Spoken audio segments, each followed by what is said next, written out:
എന്നോടല്ല, യേശുവെ ഞാൻ ഏറ്റവും വലിയൊരു പാപിയാണ്, എന്റെ പാപത്തെ ക്ഷമിക്കുവാൻ ആർക്കും കഴിയത്തില്ല, അത്രയും വലിയൊരു പാപിയാണെന്ന് യേശുവിനോട് പറയുകയാണെങ്കിൽ യേശു ഇന്ന് നിന്റെ പാപത്തെ ക്ഷമിക്കുവാനായിട്ട് മതിയായവനാണ് എന്നോട് പറയുവാനിടയായി.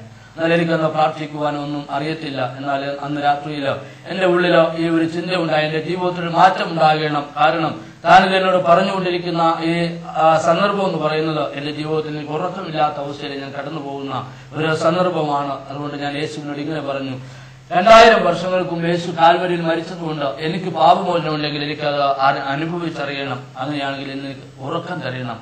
എനിക്ക് നീ ഉറക്കം തരികയാണെങ്കിൽ എന്റെ പാപം ക്ഷമിക്കുവാനായിട്ട് നീ മതിയായ ദൈവമാണെന്ന് ഞാൻ വിശ്വസിക്കാം.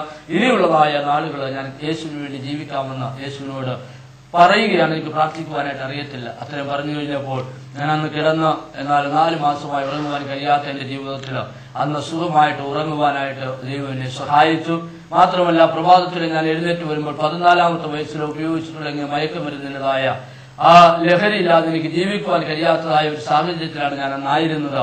എന്നാൽ പിറ്റേന്ന് യേശുവിന്റെ അടുത്ത് ഞാനൊരു പാപിയാണെന്ന് സമ്മതിച്ചതായ അന്ന് രാത്രി ഞാൻ ഉറങ്ങി. ആ ഉറക്കം വിട്ട് എഴുന്നേൽക്കുമ്പോൾ അന്ന് വരെ ഞാൻ ആഗ്രഹിച്ചതുപോലെ എനിക്ക് മയക്കുമരുന്നില്ലാതെ ജീവിക്കുവാൻ കഴിയത്തില്ല. എപ്പോൾ എഴുന്നേറ്റ് വന്നാലും മയക്കുമരുന്ന് അല്ലെങ്കിൽ കഞ്ചാവ് വലിക്കണം എന്നുള്ളൊരു ആഗ്രഹം എന്റെ ഉള്ളിലുണ്ട്.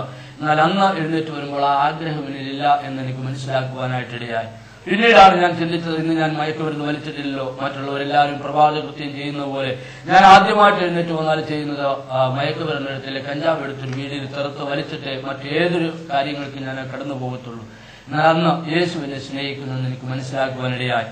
എന്നാൽ യേശുവിന്റെ ഉള്ളിലേക്ക് വന്നതുകൊണ്ട് എനിക്കൊരു സമാധാനവും സന്തോഷവും ഉണ്ടായി. എന്റെ ജീവിതത്തിൽ അന്നു മൂലം ഒരു മാറ്റം സംഭവിച്ചു. എന്നാൽ പിന്നീട് യേശുവിന്റെ വചനം കൂടുതലായിട്ട് പഠിച്ചു കഴിഞ്ഞപ്പോൾ അവനിൽ വിശ്വസിക്കുന്നവൻ അവന്റെ നാമത്തിൽ സ്നാനമേറ്റ് അവനോട് ചേർന്ന് ഒരു പുതിയ മനുഷ്യനായി ജീവിക്കണമെന്നുള്ള ഉപദേശം എന്നോട് പറഞ്ഞപ്പോൾ അത് സ്വീകരിക്കണം, അംഗീകരിക്കണം, അതനുസരിക്കണം എന്നുള്ളൊരു ആഗ്രഹം എന്റെ ഉള്ളിൽ ഉടലെടുക്കുവാനിടയായി. അങ്ങനെ ഞാൻ യേശുവിനെ സ്വന്തം രക്ഷിതാവും കർത്താവുമായി സ്വീകരിച്ചു. അവന്റെ നാമത്തിൽ, പിതാവിന്റെ പുത്രന്റെ പരിശുദ്ധാത്മാവിന്റെ നാമത്തിൽ പാസ്റ്റർ വിയത്തമ്മയുടെ കൈക്കീഴിൽ സ്നാനമേറ്റു. എന്നാൽ ഏതാണ്ട് 7 മാസം കഴിഞ്ഞപ്പോൾ ഞാൻ ഉൾപ്പെട്ടു നിന്നായ കേസിൽ ഞങ്ങൾ 16 പ്രതികളായിരുന്നു. അതിൽ 8 പേർക്ക് ജീവപര്യന്തം ശിക്ഷിച്ച് ഞാൻ തിരുവനന്തപുരം സെൻട്രൽ ജയിലിലേക്ക് 1986 1-ാം മാസം 30-ാം തീയതി ഞാൻ കടന്നു പോകുവാനായിട്ടിടയായി. എന്നാൽ അങ്ങോട്ട് കടന്നു പോകുമ്പോൾ എന്റെ ജീവിതത്തിൽ ഏതൊരു നിരാശയുമില്ലായിരുന്നു. കാരണം അന്നുവരെയും ഉണ്ടായതായ ഭാരങ്ങളെല്ലാം എന്റെ ജീവിതത്തിൽ നിന്ന് മാറി. കാരണം ഒരുവൻ ക്രിസ്തുവിലായാലും അവൻ പുതിയ സൃഷ്ടിയെന്ന് ദൈവത്തിന്റെ വചനം വായിക്കുന്നു. ആ ദൈവത്തിന്റെ ആത്മാവ് എന്റെ ഉള്ളതുകൊണ്ട് യേശു പറഞ്ഞതായ സമാധാനം, ഞാൻ എന്റെ സമാധാനം നിനക്ക് തരുന്നു, അത് ലോകം തരുന്ന പോലെ അല്ല എന്നുള്ളതായ സമാധാനം ഞാൻ അനുഭവിക്കുന്നതുകൊണ്ട് ജയിലിലുള്ളവരിൽ കടന്നു ചെന്നിട്ടും എനിക്ക് മറ്റു നിരാശകളൊന്നും ഉണ്ടായില്ല. എന്നാൽ എന്നോടുകൂടെ എന്നെ വിലങ്ങ് വെച്ചതായ ഒരു പ്രിയ സഹോദരനും ഈ യേശുവിന്റെ ഭാഗത്തേക്ക് കടന്നു വരുവാനിടയായി. മാത്രമല്ല, ഞാൻ അവിടെ ജീവപര്യന്തം ശിക്ഷിച്ചാണ് കടന്നു ചെന്നത്. എന്നാൽ ആ കടന്നു ചെന്നതായ നാൾ മുതൽ അവിടെ ഉണ്ടായ ഒരു സഹോദരനുമായി കൂട്ടുചേർന്ന് ഞങ്ങൾക്ക് ഒരുമിച്ച് ആ ജയിലിലുള്ള പ്രിയപ്പെട്ടവരോട് യേശുവിന്റെ സ്നേഹത്തെക്കുറിച്ച് പറയുവാനായിട്ട് ദൈവം ഒരു അവസരം നൽകി. ഞാൻ കടന്നു ചെല്ലുമ്പോൾ യേശുവിനെ അറിഞ്ഞ ഒരേ ഒരു വ്യക്തിയാണെന്ന് തിരുവനന്തപുരം സെൻട്രൽ ജയിലിലുള്ളത്. ഇന്ന് ഞങ്ങളോട് കൂടെ പ്രവർത്തിക്കുന്ന നെൽസൺ എന്ന് പറയുന്നതായ ഒരു സഹോദരി, താൻ ഇന്ന് IPCയിലെ ഒരു പാസ്റ്ററാണ്. എന്നാൽ അന്ന് താൻ മരിക്കുവാൻ ആഗ്രഹിച്ചു കിടക്കുമ്പോൾ യേശുവിന്റെ ശബ്ദം കേട്ട് അവിടെ വെച്ച് മാനസാന്തരപ്പെട്ടു. താൻ ഒരു വ്യക്തിയെങ്കിലും എനിക്ക് ഈ ജയിലിൽ നിന്ന് കൂട്ടായ്മയ്ക്കായി തരണമെന്ന് പ്രാർത്ഥിച്ചുകൊണ്ടിരിക്കുമ്പോഴാണ് ഞാൻ കടന്നു ചെല്ലുന്നത്. ഞങ്ങൾ ഒരുമിച്ച് അവിടെ പ്രവർത്തിക്കുവാനിടയായി. ജീവപര്യന്തം ശിക്ഷിച്ചതായ എന്റെ ജീവിതത്തിൽ അവിടെ കടന്നു ചെന്നിട്ടും എനിക്ക് ജയിലിൽ നിന്ന് വെളിയിൽ പോകണമെന്നോ എത്രയും പേർക്ക് വിടുതൽ വേണം അങ്ങനെ ഒരാഗ്രഹം ഉണ്ടായിരുന്നില്ല. എന്നാൽ അവിടെ കിടക്കുന്നതായ സമയത്ത് ഈ സുവിശേഷത്തിന് എതിര് പറയുന്നതായ പല വ്യക്തികൾ ഞങ്ങൾ അവിടെ ഇരുന്ന് പാടുകയും പ്രാർത്ഥിക്കുകയും യേശുവിനെ കുറിച്ച് ചിന്തിക്കുകയും ചെയ്യുന്നതായ സന്ദർഭത്തിൽ ഒരു മലയാള പ്രൊഫസർ എന്നറിയുന്ന ജോസഫ് സാർ വന്നിട്ട് ഒരിക്കലും ഇങ്ങനെ ചോദിക്കുവാനിടയായി, എന്തിനാ യേശു താങ്കൾക്ക് എന്താണ് ഏറ്റവും വലുതായിട്ട് ചെയ്തിരിക്കുന്നത്? ഞാൻ പറഞ്ഞു, എന്റെ പാപം എന്നോട് ക്ഷമിച്ചു. അതെങ്ങനെ അറിയാം? ഞാൻ പറഞ്ഞു, ഞാൻ യേശുവിനെ സ്വീകരിക്കുന്നതിന് മുമ്പ് ഞാൻ അനുഭവിച്ച ഒരു മാനസിക അവസ്ഥയുണ്ട്. എന്നാൽ യേശു എന്റെ പാപം ക്ഷമിച്ചതിന് ശേഷം ഞാൻ ആ അവസ്ഥയിൽ നിന്ന് വ്യത്യസ്തനായി സമാധാനമുള്ളവനും സന്തോഷമുള്ളവനായി തീർന്നു. ഞാനൊരു പുതിയ ഹൃദയത്തിലുടമയായി തീർന്നു എന്ന് എനിക്ക് മനസ്സിലായി. അത് ഇന്നും ഇവിടെയും ഞാൻ അത് അനുഭവിക്കുന്നു എന്ന് പറയുവാനിടയായി. എന്നാൽ താൻ ഉടനെ ചോദിച്ച ചോദ്യം ഇങ്ങനെയാണ്, ആ ഒരു കൊലപാതകം ചെയ്തതുകൊണ്ടല്ലേ ഇവിടെ കടന്നു വന്നത്? ഞാൻ പറഞ്ഞത്, എന്നാൽ കൊലപാതകം ചെയ്ത ആ പാപം ദൈവം ക്ഷമിക്കുന്നു. ഞാൻ പറഞ്ഞു, തീർച്ചയായിട്ടും ക്ഷമിക്കുന്നു. എന്നിട്ട് പിന്നെ എന്തുകൊണ്ട് ആ കേസ് ശിക്ഷിച്ചിവിടെ വരുവാനിടയായി എന്ന് എന്നോട് ചോദിച്ചു. എന്നാൽ ഞാൻ അവിടെ വെച്ച് ഇങ്ങനെ പറഞ്ഞു, ജഡത്തിൽ വിതച്ചത് ജഡത്തിൽ കൊയ്യുമെന്ന ദൈവത്തിന്റെ വചനം വായിക്കുന്നുണ്ട്. അതുപോലെ ഞാൻ ജഡത്തിൽ ചെയ്തത് അതിൻ്റെതായ ശിക്ഷയാണ് ഈ ജഡത്തിൽ ഞാൻ അനുഭവിക്കുന്നത്. എന്റെ ആത്മാവിന് അവൻ രക്ഷ തന്നു, ഒരു മോചനം തന്നു എന്ന് പറഞ്ഞു. എങ്കിലും അത് എനിക്കും അത്രത്തോളം തൃപ്തിയായിട്ട് തോന്നിയില്ല. ഞാനന്ന് രാത്രിയിലെ ദൈവസന്നിധിയിൽ വളരെ കരഞ്ഞു പ്രാർത്ഥിച്ചുകൊണ്ടിരിക്കുമ്പോൾ ദൈവവചനം വായിക്കണം എന്നുള്ള ഒരു പ്രേരണ എന്റെ ഉള്ളിലുണ്ടായി. ഞാൻ ദൈവവചനം എടുത്ത് വായിച്ചു. 2 ശമൂവേലിന്റെ പുസ്തകം 24-ാം അധ്യായമാണ് ഞാൻ വായിച്ചുകൊണ്ടിരുന്നത്. എന്നാൽ അതിന്റെ 14-ാമത്തെ വാക്യം ഞാൻ വായിക്കുമ്പോൾ കൂടെ കൂടെ വായിക്കണം എന്നുള്ള ഒരു പ്രേരണ എന്റെ ഉള്ളിൽ ലഭിച്ചു. അത് ഞാൻ കൂടെ കൂടെ വായിച്ചപ്പോൾ ദാവീദിനെ ദൈവം ശിക്ഷിക്കുന്നതായ 3 ശിക്ഷണ നടപടികൾ അവിടെ കൊടുത്തിരിക്കുകയാണ്. 3 രീതിയിൽ ഇതിലേത് വേണമെങ്കിലും തെരഞ്ഞെടുക്കാമെന്ന് ദാവീദിന് കൊടുക്കുന്നു. എന്നാൽ ദാവീദ് പറയുന്നു, മനുഷ്യന്റെ കയ്യിൽ ഞാൻ വീഴരുത്, ദൈവത്തിന്റെ കയ്യിൽ വീഴുക, മനുഷ്യൻ കരുണയില്ലാത്തവനാണ് എന്ന് പറയുന്ന വാക്യമാണ് എന്നെ ചിന്തിപ്പിക്കുവാനിടയായത്.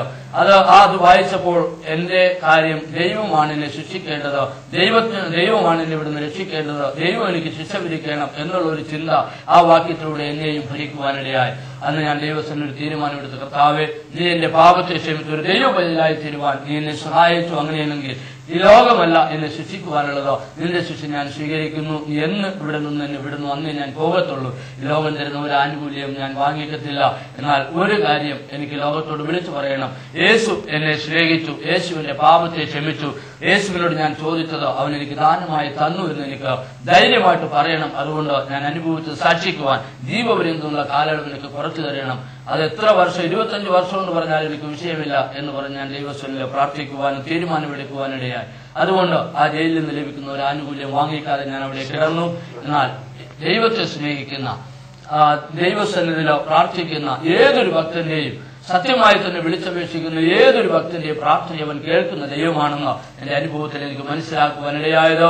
അവൻ എന്റെ പാപത്തെ ക്ഷമിച്ച ആ ദൈവം എന്റെ ശിക്ഷയുടെ കാലയളവ് കുറച്ചു തന്നു. 7 വർഷമായിട്ട് എന്റെ ജീവനിൽ നിന്നുള്ള ശിക്ഷ എനിക്ക് കുറച്ചു തന്നു. അപ്പോൾ തന്നെ എന്റെ കൂട്ടുപ്രതികളെല്ലാം 5 വർഷമായപ്പോൾ അവര് പൂർണ്ണ വിടുതല പ്രാപിച്ചിറങ്ങുവാൻ ഇടയായി തീർന്നു. എന്നാൽ അവരുടെ മുമ്പിൽ ഞാനൊരു പോർഷൻ എന്ന രീതിയിൽ ഞാൻ അവിടെ കിടന്നു. കാരണം ഞാൻ അവിടെ നിന്ന് ലഭിക്കുന്ന ഒരു ആനുകൂല്യം വാങ്ങിക്കാതിരുന്നതുകൊണ്ട് എന്നെ ഒത്തിരി പേര് നിഷേധിച്ചു. എന്റെ ഉള്ളിൽ അതിൽ ഒരല്പം വേദനയുണ്ടായി. എന്നാൽ 5 വർഷവും 8 മാസവും ആകുന്ന സമയത്ത് ഒരു ഡോക്ടർ അംബേദ്കറുടെ സ്ഥാപ്തിക്ക് ഇളവ് കൊടുത്ത് ആ ഇളവില് എന്നെയും സ്വതന്ത്രമായി വിട്ടയക്കുവാനിടയായി. 5 വർഷവും 8 മാസവും ശിക്ഷ അനുഭവിച്ച് ഞാൻ സ്വതന്ത്രനായിട്ട് വെളിയിലേക്ക് കടന്നു വരുവാൻ കർത്താവിനെ സഹായിച്ചു. എന്തിന് ഞാനിത് പറഞ്ഞെന്ന് ചോദിച്ചാൽ, എന്റെ പാപത്തെ ക്ഷമിച്ചതായ ദൈവം എന്റെ പ്രാർത്ഥന കേൾക്കുന്നവനും കൂടിയാണ്. ഏതൊരു മനുഷ്യനും യേശുവിന്റെ അടുത്തേക്ക് ചെന്നാൽ അവന്റെ സകല വിഷയത്തിനും പരിഹാരം കൊടുക്കുകയും പാപമോചനം കൊടുക്കുകയും മാത്രമല്ല, അന്ന് മുതൽ യേശുവിന്റെ പ്രാർത്ഥന കേൾക്കുന്നവനും അതിന് മറുപടി കൊടുക്കുന്നവനുമാണെന്ന് എന്റെ ജീവിതത്തിൽ എനിക്ക് അനുഭവിക്കാനായിട്ട് കർത്താവ് എന്നെ സഹായിച്ചു. മാത്രമല്ല, ഈ 14 വയസ്സ് മുതൽ 23 വയസ്സ് വരെ മയക്കുമരുന്നിന് അടിമയായിരുന്ന, എല്ലാവിധമായ ദോഷവും ചെയ്തിരുന്ന എന്റെ ജീവിതത്തിൽ ജയിലിൽ നിന്ന് ഇറങ്ങി വരുന്നതിന് ഏതാണ്ട് 8-9 മാസത്തിന് മുമ്പ് ഒരു സഹോദരിക്ക്, അല്ലെങ്കിൽ ഒരു സ്ത്രീക്ക് ദൈവം ഒരു ദർശനം കൊടുത്തു. താൻ വിവാഹം കഴിക്കാതെ ജീവിക്കുവാനായിട്ട് ആഗ്രഹിക്കുന്ന സമയത്ത്